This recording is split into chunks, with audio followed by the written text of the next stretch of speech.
I saw a live cremation. Like, Whoa. yeah, Wait. Live? yeah. Like, I mean, they're all live. I mean, no one's watching a recording of a cremation, but Oh, when you say live cremation, I'm thinking you watch someone get burned at the stake. I was like, what are they doing? Witch trials in Nepal? no, Like, the guy what? wasn't alive. I saw it in in real person. Yeah, well, okay, this guy actually didn't return his movies on time. It's like they still have Blockbuster Blockbuster. is booming over there. Yeah, the late fees are insane. Yeah.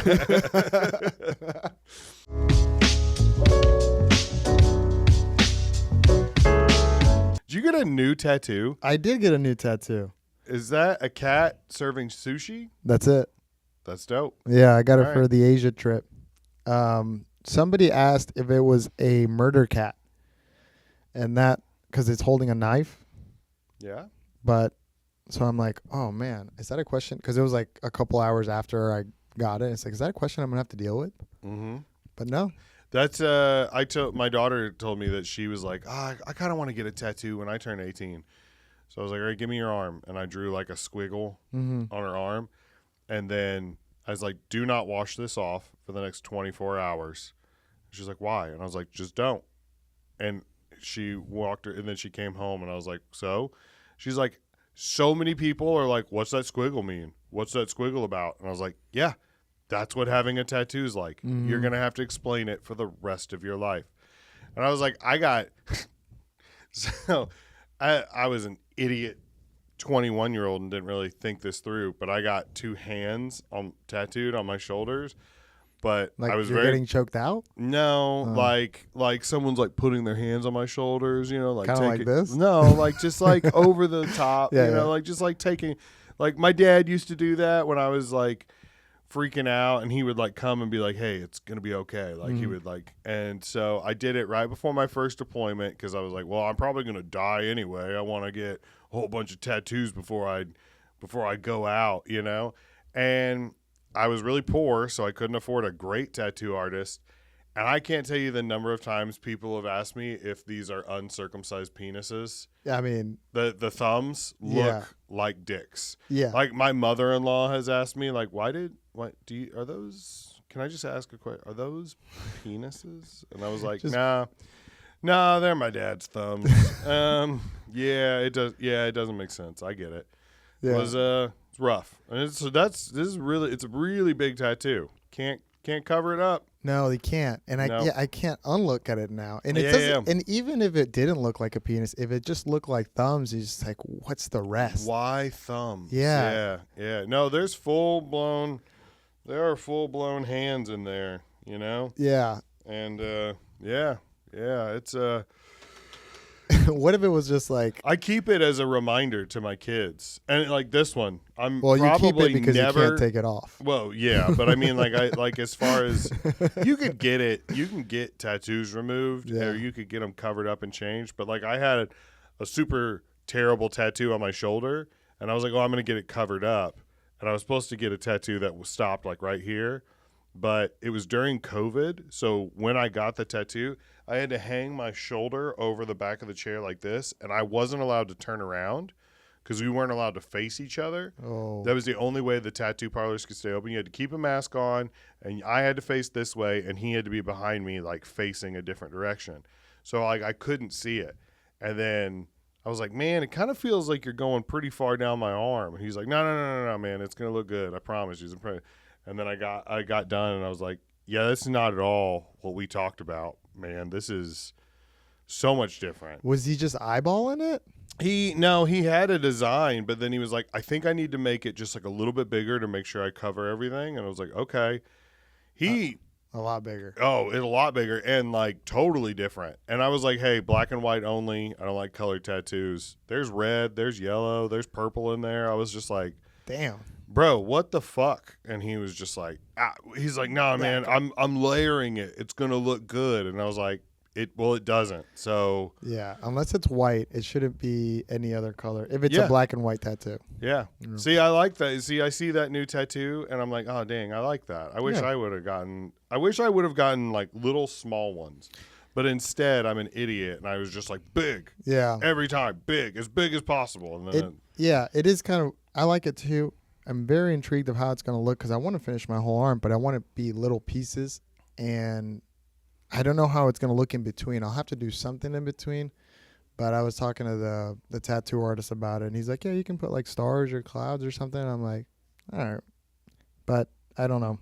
I was 29 when I got this done, and it's been 5 years since I did it, and I have no intention of finishing it. Yeah. Unless I start making millions of dollars, and then I might finish my whole arm just to make it look not so stupid. You should do like a Machine Gun Kelly, just all black. Oh gosh, yeah. How is that not like a hate crime? If it's below the neck, it's all right. Yeah, I was like, nah, that doesn't seem cool. Yeah. To me, I don't know. That's a little sketchy. It's a little weird. Well, his name's Machine Gun Kelly, so. Well, yeah, he's also just weird. Yeah, but, he is very weird with a super hot wife. Meh. What? Meh. Come on. She was never. Meh. Really? She never did it for me. Transformers? She was like, I mean, I think when that came out, I was like 16. And so all girls were the hottest girls you've ever seen. Yeah. But that scene when she's like working on the car? Nah, not really. All right. It just wasn't my thing. She's real frail. Yeah, you're missing personality. You know. Two big ideas. No, she just I don't know. I've never been into super like thin girls. Yeah. You look. Well, you might be afraid of like just like. Yeah. There's been. Oh, that's an actual fear. Yeah. Oh wow. Yeah. Do you know how many times like I've gone to like hold my wife's hand and like give her like a squeeze, just like a love squeeze, and she'll be like, ah. And I'm like, oh, I'm sorry, I didn't mean to hurt you. You're Lenny. I am. Every day I just wait for someone to just like to the back of the head, just like think of the rabbits, and then just let him do his comedy. It keeps him calm. That's your rabbit is comedy. And then just don't. If you have like a red dress on, just don't let him feel it, because he'll. That was always the saddest part to me. Is like I could totally see how he accidentally killed that woman, because it was like, well, yeah. I mean, I get it. That could be me. That could. I could just pet a little too hard, and the next thing you know, oh, she's done. All right, 3, 2, 1. Yeah. You want to plug your social media and any upcoming shows? Man, I've got so much pollen in my eyes. It's crazy. Sorry. You're good. Pollen?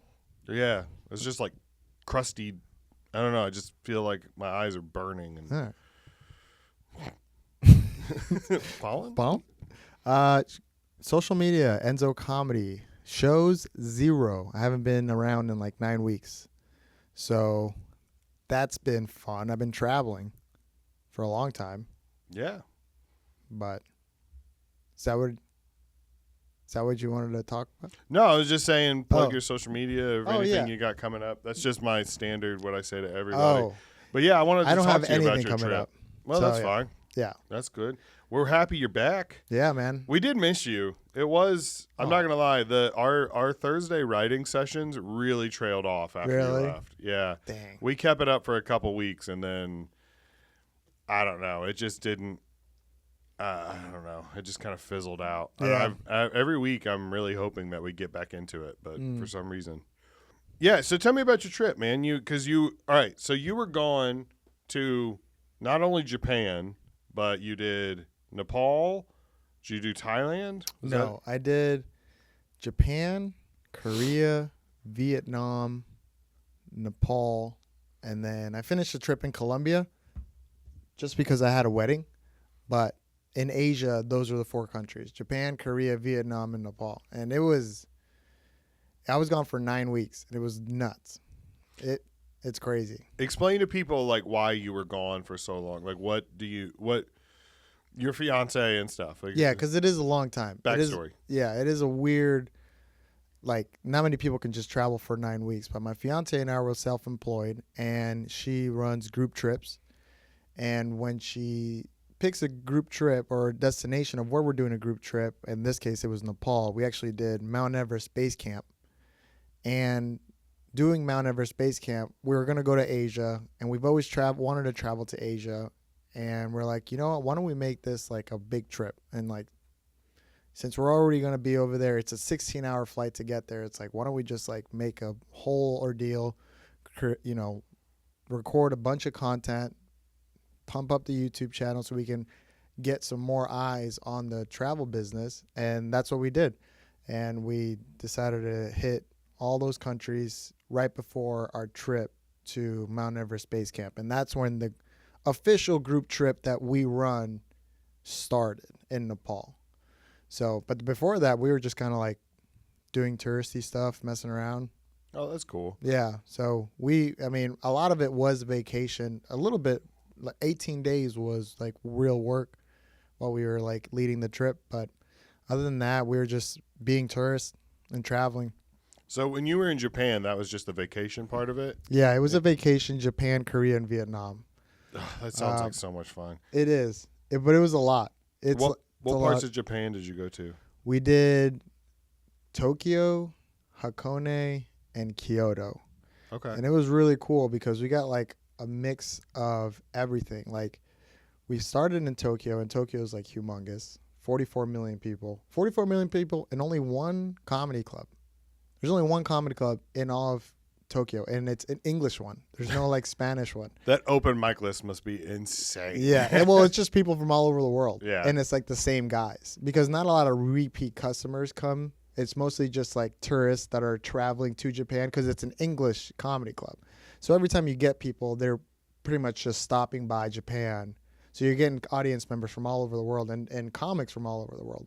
And it's really cool. But in Japan, in Tokyo at least, there's no comedy clubs at all. Like there are comedians, but it's like either some of them travel. I actually went to a comedy show in Tokyo of this guy. He has like 450,000 YouTube subscribers, and he does comedy based off of Japan. And he has like shows, and he sells it on Airbnb Experience. And it was one comic. Well, there was two comics, but he did 45 minutes, and there was 4 people in a very small room. And it killed me to be in that room because he just did comedy for 45 minutes, and we were just like looking at eye contact and talking. And he was good. Like he was, don't get me wrong, but it's like, can you imagine like in a room like this, maybe half the size, and just do comedy for four people? Yeah, I've done it. I've done it. Yeah. I mean, at least the crowd spoke English when, you know, but and everybody did too. But it was just like, it was just weird. It was just like, I don't know. I don't know how to explain it. For me, as a comic, like I felt like, man, I guess obviously anyone would hate this, but like the fact that, and then he like puts it on YouTube and he gets like hundreds of thousands of views, and it's like he's crushing it. Yeah. But living the dream. Yeah. There are so many comics that are in like other countries that are bigger than almost any comic in America. They're just in that country. Yeah. Like if they came to America, they might sell 100 tickets. Yeah. But they can go to, you know, in Australia, they're selling 6,000 tickets a night, you know, or whatever. And it's like, it's what's that guy? The Australian guy.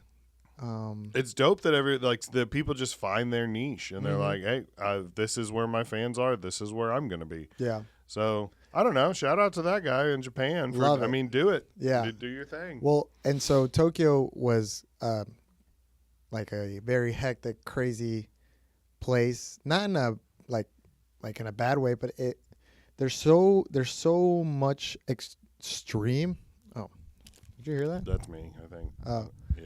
There are like such extremes over there. Like the nightlife, their amount of people can be like so much fun, but like in subways, nobody can talk. Like in metro stations, like no one talks. Well, isn't everybody like super polite in super the subway? Polite, super respectful, but it's not like nice. You know, people aren't like very nice. Not that they're mean, but like they're not like being nice. But like nobody talks in public transportation, and if you do talk, they look at you weird. It's like, oh, that's kind of like New York City. No, New York City's like everyone's talking. Well, no. Well, I meant like you don't talk to people in New York City. Yeah. Like when you pass on the street, you don't give someone a head nod. You don't say, "Hey, how's it going?" But people are You know like what I mean? talking and things are loud, right? Yeah. Over there, it's like quiet. It's like you'd be on a street like with hundreds of people and like no one's talking. It's like, and if they do, they're like talking like this, and it's like I don't know. It's just like a weird kind of respect thing. I kind of like it. I was about to say I like that much better than Yeah, the opposite for sure. Yeah. Yeah, it is. But it was just like it felt like COVID, kind of, because it was like that quiet. And then we go to Hakone, which is like the onsen capital of Japan. You know what an onsen is? Mm-mm. It's like a bathhouse, and it's like separated, not like a brothel. It's literally like an out. It's I was like, of course Enzo went to this. It's like a warm spring. It's like a hot spring. Oh, okay, yeah. And it's outdoors, and it's separated between men and women. You have to be nude, and it's like a very, I don't know, traditional thing that they got over there, and that was really cool because it was like a contrast of Tokyo, and then Kyoto was just like, I don't know if you would have lost me at that. oh yeah, Yeah, But you it's- have to be nude. Be you like, have "Well, to, I'll see you guys later. but it's everyone's nude though. That's which is The problem, no, not the problem, but also just not the selling point. You know, like yeah. Oh, it's completely separated men and women. It's like, hey, you want to go jump in this hot pool with 100 naked Asian men? I'd be like, no, I'm good. You know, no. See, what's worse, 100 naked Asian men or just like one or two? I mean, it depends on the size of the pool. Yeah, like if yeah. it's an Olympic-sized swimming pool and it's like, okay, he's over there and he's over there, I could probably be like, well, maybe I'll just hang out in I'll my tell you corner this. and stuff like that. But like, It was probably the size of this room, and there was like at most 3 guys, and everybody's just on their corner, and it's outdoors, but it's so steamy, like no one, you can't see anything. I mean, you see when you walk in, but no one's watching. So we're just like, you're kind of just to yourself, and then everybody get in, and once you're in, it's like, all right, everybody grab a corner and just hang out. It's kind of nice. Then you look down, and your little pecker's just like kind of floating like that. bobbing. Yeah, like, See, I'm just at first I was picturing like the hot tub at like a Motel 6. like real close. Where like you get in and there's like that one couple just making eye contact Yeah. at you and you're like, yeah, no, I'm out. No, I'm it's out. like everybody. I guess it's like, yeah, because I'm thinking about it in the American sense of like, that's weird. But if you go to a place where it's completely normal and it's like, hey, this isn't a sexual thing. This isn't a weird thing. Yeah. This is just what we do. Then it probably would the vibe would be different. Yeah, you because know? it's like you're not doing anything wrong. Like you are in the Yeah, right it's- by doing this. Yeah. Okay. All right. So this is just what everybody does. Now, I mean, if it was getting crowded, I don't know. Like if we were in a pool the size of this room, and there's more than six people, I'd be like, all right, well, we're at capacity. And that happened when there was 4 people in it. There was 4 people in it, and one guy like walked in, looked around, and he's like, "I'll come back later." You know, it's just kind of like, yeah. It's like That's pretty funny. I don't want to be another guy in here. It's just like I'm gonna wait until it's a little less crowded. So, but Yeah. it was super fun. Japan is a completely different world, and You were telling me about the anime cafes. oh yeah, those are nuts. The maid cafes. Oh, maid cafes. They're called maid cafes, and they're just women that dress up as maids and act like a real life anime character. And it's like to the point that it's almost cringy, but over there it's like kind of like it's just kind of like the culture a little bit. And the only people that I've seen in there are just like older Japanese men. Okay, so I'm not trying to be racist or like stereotypical, but is this their version of like a Hooters kind of? You know what? Where you walk into a Hooters and most of the people there, it's like kind of like married guys, like hanging out, kind of being a little creepy, you know?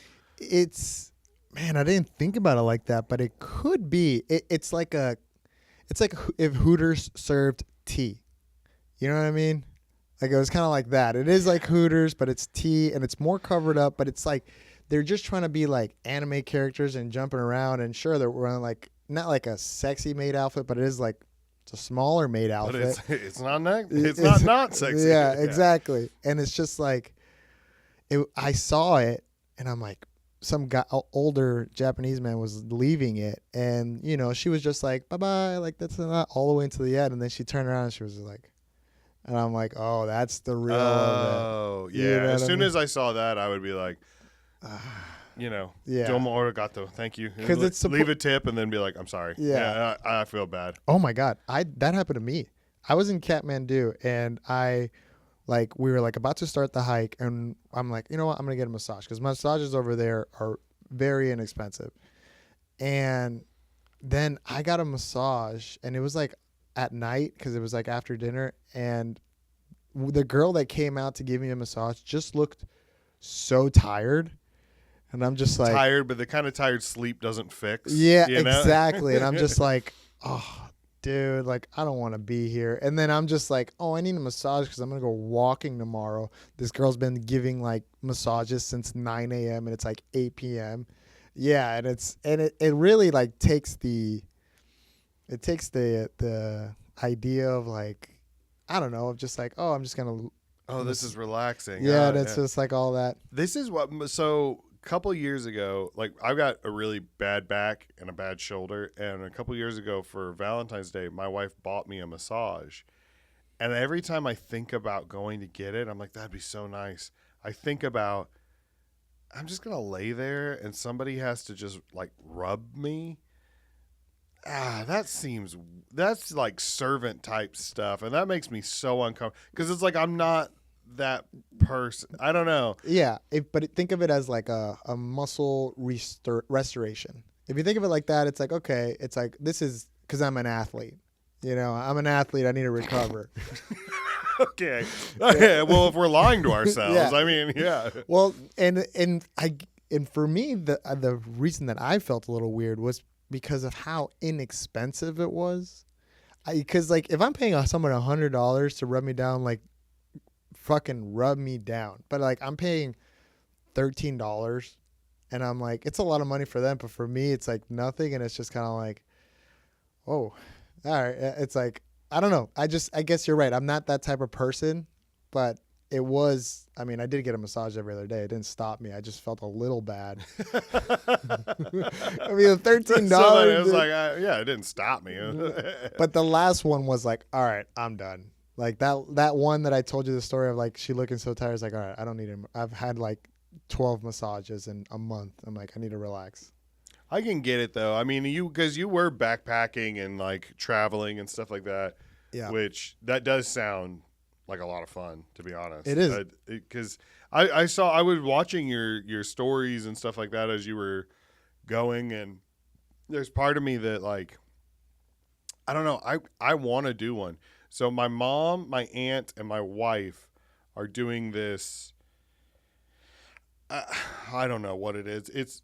There's a trail in England called the Cotswolds or something like that, and it's like 100-mile trail, and they're going, and they're gonna be gone for like 12 days, and they're gonna walk the whole thing, and then every night they're gonna stop at like a hotel and spend the night and things like that, and I don't know. It's like she's so excited about it, and she's so like amped up for it. I'm like, oh, maybe I would want to do something like that, because I used to love hiking. Like in the military, a lot of guys, they're like, oh, I hate hiking, and I was like, no, this is the easiest part for me, and I kind of want to get back into it. So I asked my wife the other night. I was like, would you want to go with Enzo to some foreign country and hike around? And she's like, well, I mean, it really depends, because she doesn't do bugs. She doesn't like the sun. She, like, all right, no. yeah. You guys do. I think you guys do a little bit more extreme version of what they're doing. It's not necessarily as extreme.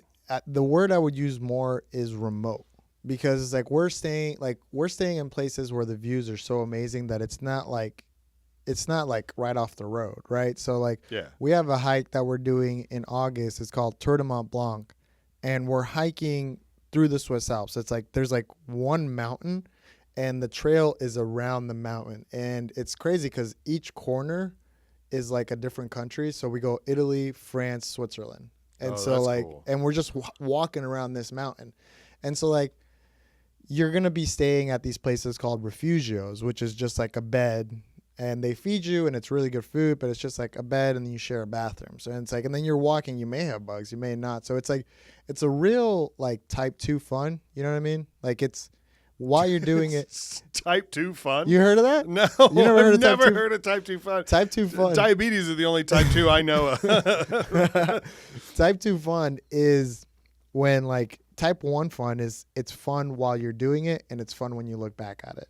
Type 2 fun is like while you're doing it, it may not be like super fun, but when you look back on it, it's like that was awesome. Oh, my life is type 2 fun, man. That's It's like, oh, this sucks. It's like, yeah, it's yeah, like, oh, yeah. that's a good way to put I it. can't tell you a number of times I've been like, I hate this, and then a year later, I'm like, Wasn't man, that- you remember that time? Like that's been my entire. Oh, I didn't realize I am. You're a type 2 guy.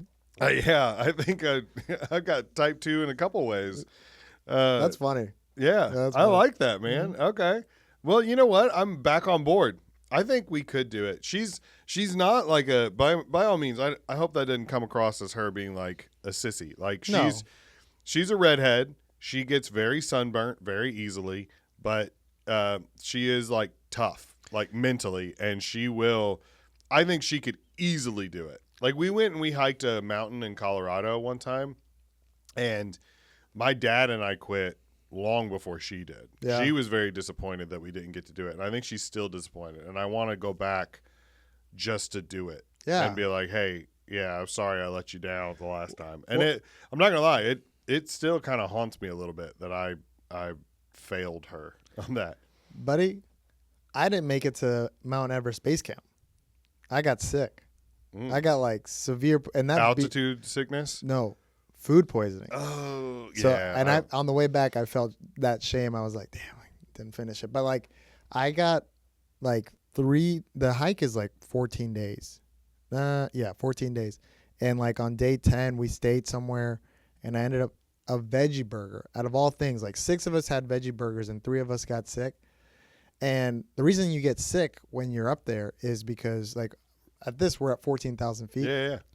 And the porters are bringing stuff up and they're bringing stuff on their back. So if they get dirt on them or sweat on them and it like gets on the food, that could affect it. And also you're at such high altitude. If nobody really ordered that specific food for a while, I mean, they're going to serve you the next one. It might be like 3 weeks old. Yeah. And that's what happens sometimes, that it's like, yeah, I mean, I don't know. So I was violently ill. Like I didn't eat for 4 days. I was throwing up for 3 of them. I pooped my pants for the first time as an adult. And it was just like, I mean, I've never been that sick in my entire life. It was nuts. But then everybody else in the group continued to go up and then I had to go back down. And when I was going back down, I was like feeling that shame and I was like, damn, I should have kept going. I probably could have kept going. And then I hiked for like 15 minutes. And this is like after not eating for like 3 or 4 days. After hiking for 15 minutes, I told the guide, I'm like, I got to take a break. And we made a 1 hour hike, a 3.5 hour hike, just because I was just shuffling my feet. And because then like I'm violently ill and then at 14,000 feet and it's just like you're dehydrated because you can't keep anything down. And then the dehydration from the elevation, I was just like, and I can't get IVs. We went to the hospital. They took me to the hospital and they can't give you IVs because the IV bags are so cold up there that you can get hypothermia. So you only get IVs if it's like a life and death situation. Like that's the only thing that can, but like for like just like food poisoning, it's like just try to drink water and try to go back down. And it was just kind of, it was the sickest I've ever been in the most like remote place and I've ever been. It was just a combination for a crazy night, couple of nights. That sounds Type 2 fun. No, that's type 3 fun when it's never fun. It's never fun. Not after, not during. Yeah, this is we might have even crossed type 4, type 5, you know. Which I like at what point, why you're calling it fun? Because there is type 3 fun. There's type 1, 2, and 3. What? Oh, really? There is? And type 3 is like when it's not fun. It's like, well, why do you call it type 3 fun? It's like, because that was the intent. I don't know. Yeah, it's like, well, we attempted to have fun, And and it didn't. Yeah. Okay. Wow, I'm learning all kinds of things today. You said you went to Thailand, right? No, Korea. It was Japan, Korea, and what? And Vietnam. Vietnam. Okay. And Korea is like same thing. All right. And when you started this episode, like, I don't want to be racist, but yeah, by the end of it, I'm like, they're all. Damn, I can't fucking. No, Korea is like Japan's fun cousin. Like it's like. I never got to go to Korea, and I wanted to really bad because, like, I lived in Japan for like 9 months. I was in Okinawa, and then we would take trips to the mainland. I wanted to go to Okinawa. There's not shit to do in Okinawa. Really? Yeah, it's. I mean, it's pretty. Yeah, kinda. But like a big part of it is military bases. Is it on a beach? Is it a beach? I mean, it's an island, so yeah. Well, I know Japan's an island. Yeah, I know, but so is Okinawa. You're like, isn't it a beach? I'm like, well, yeah. Wait, is Okinawa an island off Japan? Yeah. Oh, I thought you were just being a smartass. No. It's like Japan. Yeah, of course Japan's an island. Yeah, no, I didn't know Okinawa was an actual. Yeah, it's its own separate little island. Block. Yeah. And but most of it is I wouldn't say most of it, but there are big chunks of it that are like U.S. military bases. There's an Air Force base. There's a Marine Corps base. There's there might even still be an Army base there. I don't know. But they, I don't know. I was there for a long time, and I would go out in town just like right outside the base and just walk around, and it was just a bunch of like karaoke bars and like because that's what they love karaoke. Well, that's the thing is like that's what they were catering to the Americans there. So like wasn't even authentic Japan because everything had been Americanized because they were like, oh, we've got an endless supply of 18 to 24-year-olds coming in that are bored every weekend. What do we do? And it's like strip club, karaoke, bar, you know. Well, that's Korea. Yeah. I mean, at least the southern half, right? Yeah, for sure. Yeah, Korea was a lot of fun.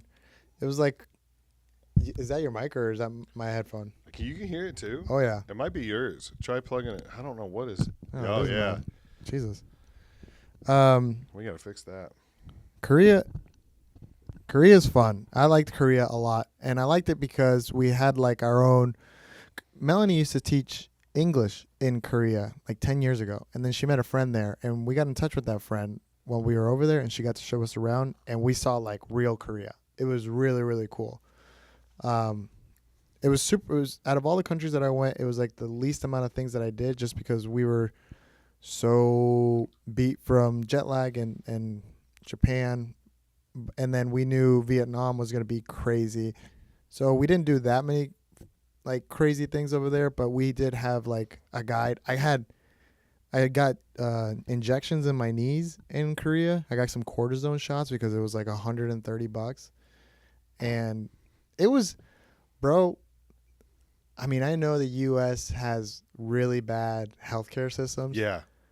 But they blew me out of the water of how good it was. Yeah. Like, I walked into this office as a walk-in, and it was like they didn't know who I was. They didn't speak English. Only the main doctor was, and he was busy. And I was just like doing Google Translate and trying to like tell him like I want cortisone shots on my knees.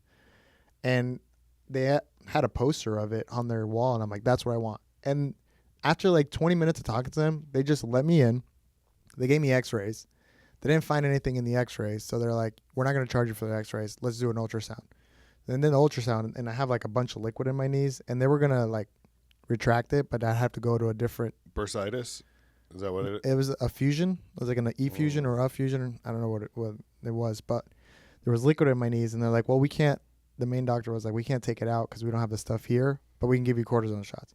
And then they gave me cortisone shots right there. Then afterwards, they put me like in a warm massage bed and gave me electrotherapy around my knees. And all they have was my passport. And after like, I was there for like an hour, and it was like $130. And it was like, I felt like I was a professional athlete. Like it was like they were treating me like, oh, I just got hurt in the game and they're just checking me out right now. It is insane. Like it is insane when you go to any other country and deal with any type of medical issue, and it's like, oh yeah, oh, it's no big deal. Yeah.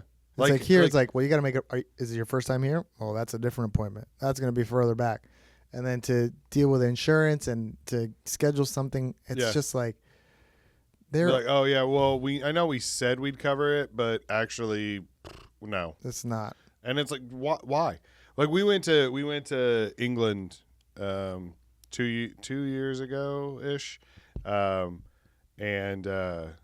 my grandmother died, and she wanted to be buried in Scotland, so we went to England for a little bit, and then we went to Scotland for the funeral, just as like a vacation. And when we first got to England, I was like, you guys did it? What? You guys buried her in Scotland? Yeah. Damn. Yeah. She wasn't gonna know. You didn't have to. Yeah. I mean, technically she was cremated, so we kind of just like put her. Oh, all right. We just kind of. Because if you had to actually bury her over there, that would be a hassle. Like transporting a body. No. What's funny is, and I hope nobody minds me telling this story, is that like you get your loved one cremated, and then they give you just like a standard black box of like, hey, here's the ashes, and then it's up to you to transfer them into the urn that you want, especially if you're traveling with them, because like you have like to, what, like a funnel and well so my aunt was transferring the ashes from the black box into the urn, and a little bit spilled. Oh yeah. And you just had a. And we walk in the room, and she was there with a credit card, like, just, it's okay, like, scraping lines of grandma, like, just, into the... It's okay, this is what she would have wanted. And my mom's like, is that my mother? And it's like, hey, we're going to get her in. Don't worry about it. How I got much? This. Like, how was it a cup? It was a significant amount, all right? Like, I'm not saying it... It's probably a couple fingers worth, where you're like, ooh, that's quite a bit of ash right there, And then you're just like scooping up with the floor dust. Well, no, it was a credit card. Like you would chop up like a line you're picking it up with like the dirt on the ground.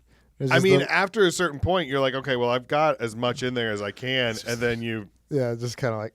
I mean, what else are you going to do? Yeah. I've always said that I don't want to be, I want to be cremated, but don't put me in an urn. Like, you can put like a little bit in like a small urn, and if you want to travel with me or whatever, that's up to you. But like, I want to be just like dumped. Yeah. Take me to a mountain and dump me somewhere. Take me to the woods and like sprinkle me at a lake or whatever. Like, you just reminded me, speaking of dead people, I saw my first like dead person. All right. I saw a live cremation. Like, whoa, yeah. Oh, wait, live? Yeah, like I mean, they're all live. I mean, no one's watching a recording of a cremation, but. Oh, when you say live cremation, I'm thinking you watch someone get burned at the stake. I was like, what are they doing? Witch trials in Nepal? No, like, the guy wasn't alive. I saw it in real person. Yeah, well, okay, this guy actually didn't return his movies on time. It's like they still have Blockbuster is booming over there. Yeah, the late fees are insane. Yeah. Yeah. No, they. In Nepal, I know I'm jumping around, but I'm just like trying to remember all the stories. I know you were gone for 9 weeks. In Nepal, there's Buddhism and Hinduism, and Hindus in Kathmandu there is a Hindu memorial. It's like a memorial, and it's just a very large courtyard of like different buildings and different places where you can pray, and different places like shops and things like that. But there's also an area where there's a courtyard that's split between a river, and on the river, we went there for this occasion. There's like stacks of wood, and then some woods that are burning, and they just do a cremation in public over there, and it's just like out in the open. And it's just like you see piles of wood for like, I would say 500 yards, and you just see like piles of smoke. And there's like, oh, that was a cremation. That was a cremation. There was like 5 cremations that I saw at one time. And what they do is they get the person, they get the family around them, they put them by the river, and they pray, and they do everything they need to do, and they splash river water on them. Then they carry them to one of the stakes. They light it on fire. And it has to burn for 3 hours. And people are just like around. And it burns for 3 hours, so it's completely gone. And then they just shove it into the river. And it's just like they just shove it into the river. And down the stream, there are like, they're not playing in the river, but they're kids like in the. It's like villages and stuff. Like no, not villages. It's like it's kind of like a memorial, and then it goes to like other stuff. Like people like put their feet in the water, and like not everyone, but there's like the locals there. It's like, damn, I've never seen. I saw 3 people with like an extra finger in Kathmandu, and then that's not like a joke. That's like an actual fact. And another thing that I saw, I didn't see it, but the guy had told us is like sometimes people come here with a metal detector and walk in the river looking for any gold that didn't get burned at the ceremony. And they just like normalized death to a point that it was just kind of like people are just like kind of around, and it's just like it was such an eerie feeling. It was weird. It is weird. Okay, so it is weird to be around dead bodies, like Yeah. for sure. Like the first time you ever see a dead body, like that's why That was the first time I saw it. I'm not gonna lie, like not to get all preachy and religious or whatever, but the first time I saw a dead body, I was like, "Oh, how can you not believe in a soul?" Oh, Because that's 100% a thing. When you watch someone go from being alive to being dead, and it's like there's clearly something missing. There's clearly something that is not there that used to be there. So it's like, woof. You know what I mean? yeah. It was It was weird. I had that emotion with when my dog died. Damn, what the hell is going on? Yeah. Oh, yeah. When my dog died, Same with animals. Yeah, for and sure. it's just like, oh, that's not my dog anymore. Like, and I felt it like immediately after she passed. It was just like, oh, that's not my dog anymore. And yeah, it's crazy how they just normalize it over there. And it was just a really, really wild experience. I've never experienced anything like it. I am a little jealous of that though, because I feel like death is such a I don't know, like Taboo. yeah, it's like- in it like maybe it should be weird. It shouldn't be like normalized or whatever. But at the same time, we make such a big deal out of it, and like some people can't handle it, Mhm. and they like break down completely. Like when a grandparent dies, and they're just like shut down, and it's like, hey, this is part of it. Mhm. You know what I mean? Like this is part of And life. that's kind of what they believe. It's like when you die, it's not over. It's like Yeah. you keep going. You know, it's like that's just your time. yeah. So it's like it's time to go to the other side. And yeah, it was very interesting. It's very interesting to jump around from so many different countries and so many different cultures. I think the one thing that really made me realize for jumping around from each place is how similar everyone is. It's kind of nuts. Like we're all like the same person. And it's like each country, no matter what their culture, what their religion is, it's like everyone gets jealous, everyone gets happy, everyone, has to deal with it. It's just like on what scale is like depending on your circumstances. But it really made me appreciate my life and the fact that I even have options. Like literally, it made me so grateful to the thought that I was like, oh, I have an option to choose the way that I want my life to be. Like I can do this, I can do comedy, I can do real estate, I can travel. I have options. There are people that are just born without options, and having like seen that is just like it has given me a little bit of a lighter soul just to be like, man, everyone has their own problems, but like it could be way worse. Yeah, you could be giving 19 massages a day for $13 a pop. Yeah. And that's a pretty good gig over there. Or dressing like an anime character and serving tea to creepy old men. Or porters. Like in Nepal, fucking porters. I saw a guy it must have been 600 pounds. I'll send you the picture and you can put it. It must have been 600 pounds that he was carrying. He was carrying rebar, like this much of rebar on his back up to like Mount Everest base camp to like they were building a hotel or a hostel or whatever it was. And the amount of stuff that's on his back is just like, and that guy's making $6-7 an hour. That's gross to me. There's Building a hotel at Everest base camp, it's like that. Okay, that right there tells me there's too many people doing it. That's the thing. It's like, it's like a vicious cycle because they need to do this so they can have more hostels, so we can have more people come there, so they can give money to the villages and the locals if they do. I don't know if if they do that or not. And so it's like a vicious cycle. It's like, well, we can't get more tourist money if we don't build. We can't build if we don't get porters, and we can't. Yeah, oh man, I see it because it's like, yeah, I'm not saying I don't want to support the locals and that's their livelihood. So it's like, okay, yeah, that's good that they're getting enough people to sustain, but also it kind of ruins it, doesn't it? Because like climbing Everest 100 years ago was like, whoa, you did it? That's the hardest thing ever. And now it's like, well, there's a hotel up there, Well, it's on the way up there.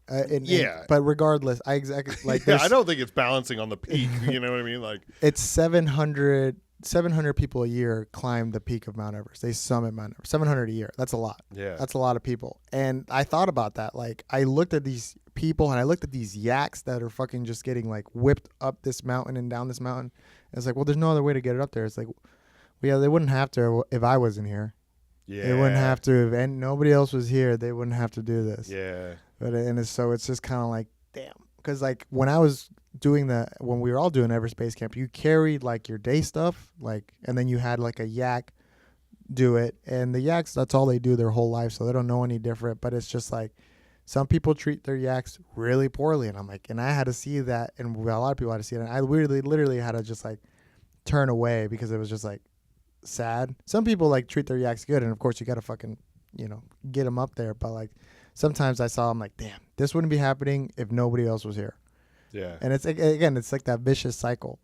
That's kind of cool because it's like like you said, type 2 fun, where it's like you learned a lesson out of it. Like I learned a lot.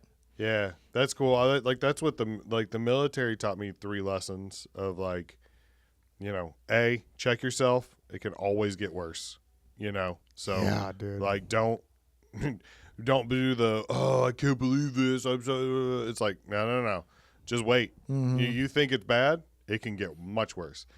And then it's like sometimes no matter what you do, bad stuff happens. Like, and there's no avoiding it. And how you react to those bad things is what defines you as a person. Because it's like everybody can be happy and cool when things are going right, but when things are going bad, how are you going to respond? Yeah. Do you crumble? Do you fall apart? Are you a dick to people? Do you scream at people? Or are you like, and there's been several times in my life where like I failed at that, where like I get stressed and I lose my shit, and then immediately I'm like, man, I failed today. Like I did not handle that the correct way. And you realize you got to learn these things about yourself. And it's easier when you remove yourself from your normal life. Yeah. And that's why traveling is so important, because I'm sure you learned a lot of that probably when you were stationed, or even just like removing yourself, like going to the military. Like you learn more, you have a different perspective when you remove yourself from what you're used to, because you forget that you're not your thoughts. And it's like so hard to be conscious of like your thoughts aren't you. But when you're in the same routine, it's like, well, no, I have these thoughts all the time. How can they not be me? But if you remove yourself and go somewhere else and have different experiences, it like the first thing I thought of when I got back, because we were going from like hostels and Airbnbs and like really small rooms, the first thing I thought of, and I've never had this thought in my life, I'm like, damn, my house is big. And it's like a normal house. But like I've been in such small houses or rooms for such a long period of time. I'm like, is this house humongous or what? And it's now I go into my house and it looks completely normal. But for that like split second, I had that appreciation of like, oh, this is huge. Like this is crazy. And it's quickly for it to go away. But I don't know. It just like removing yourself and putting yourself in a different place can alter your thoughts. Yeah, that is kind of crazy, because it's so quickly like you get a brand new car or whatever, not brand new, but new to you. You're feeling good. And you're like, oh man, this car is awesome. I got a backup camera. I got heated seats or whatever. And within 2 weeks, you're looking at a new car and you're like, oh, that one's nice. Yeah. Oh, I like that one. But Or like, Every time you know you what I drive down don't the- like about this car? Yeah, you know what I wish I could change about this car? Yeah. And it's like you very quickly becomes this just old thing. And I think about that all the time because like I'll see myself looking at a car that drives by, and I'm not even a car person. And then I'm like, yeah, but a week later I'd be bored with it, you know? And then I realize like my car's great. It runs. I can travel. It's reliable. It has pretty good gas mileage. It's comfortable. All right, I'm good, you know? And that practice is like daily gratitude. Since I've been back, I've been really trying to keep this mentality that I've had for the past couple of weeks because it does feel good.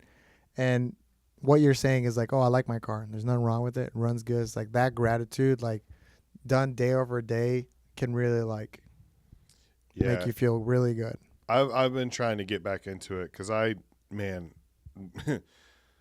whatever. Not to get too weird, but like I hit a couple pretty hard depression months. Oh yeah, man, it's been it's so stupid that I'm been depressed because I keep telling myself like you have it good. You're fine. But chill out. You're fine. See, that's the thing. You thinking that, then you're like, I should be fine. Like, why am I not happy? And then that's even a deeper depression because you don't understand it. You're like, it should feel better. Like, and it could be scary because it's like a deeper spiral. It's weird because I talk to people and I told someone that, you know, I'm not gonna lie, until this conversation, I was like, yeah, we're close, we're friends, whatever. And I told him like, I'm just not, I don't know, man. There's something wrong with me. I'm feeling down. I'm feeling depressed. I just can't break this funk. And they're like, yes, you can. You just won't. I was like, what do you mean? They're like, you can do it. You just won't make yourself do it. And it's like, that's not how depression works. I don't think you understand. Like, and then as soon as they said that, I'm like, oh, you've never dealt with this. Yeah. And I'm not saying that I can't. I'm sure that I could make some like real hard changes in life and I could probably try to like pull myself out and stuff. But like at the same time. But it's not like a switch, you know? Yeah. It's like, oh, today I made a better decision and it felt pretty good. And it's like, okay, maybe tomorrow I do it again. So it's like it's not like a constant like, oh, now I'm fine. It's like, well, no, today I made this decision and it made me feel a little better. And it's like, okay, what else can I do? And it's the consciousness of being like, yeah. And the consciousness, regardless if you're conscious of being depressed or it's just kind of like a slumber inside of you, it's like you still have to do something about it. And that's the difficult part because it's just like you have to actively be like, I have to do something for myself to make me feel a little better to get out of this funk. Mm-hmm. And it's like, and doing one thing's not going to get you out, but like you do a bunch of things. It's like, okay, this feels a little better. Well, that's what I was doing before you got here. I was like, it's a sunny day. Instead of sitting in here under fluorescent lights, I'm going to go outside. I'm going to soak up some sun and just be grateful. It's not raining right now. It's not cold. It's beautiful. I'm just going to sit here and just soak up the sun and just take a minute to be like, you know, I'm not carrying rebarb up a mountain. I'm not, you know, serving tea to creepy old men. I have 10 minutes where I can just, you know, I mean, I think hopefully that pays off. It helps a little bit. You know, I get to do shows tonight. I'm doing shows at a comedy club. What? I'm going to get paid to make people laugh, you know? So that's why I feel so stupid telling people like, yeah, I'm depressed because it's like, shut up. You know, like at the same time, like you get paid to tell jokes and it's not a lot of money, but it's something, you know? And it's, I don't know. I always feel so stupid when I tell people like, hey, I'm kind of struggling, you know, because I have no reason to be. Yeah. And it's, I don't know. But do you think, I was thinking about this the other day. Do you think that you control your thoughts or your thoughts control you? Because I think it's both. Because I think that you control your thoughts. Like you're the one in charge of thinking like, and then I'm stupid, I'm an idiot, I'm whatever, and then those start to control your behavior. But you know what I mean? Like chicken and the egg. Yeah. Yeah, because it's like what you think makes you who you are, and who you are is what you think.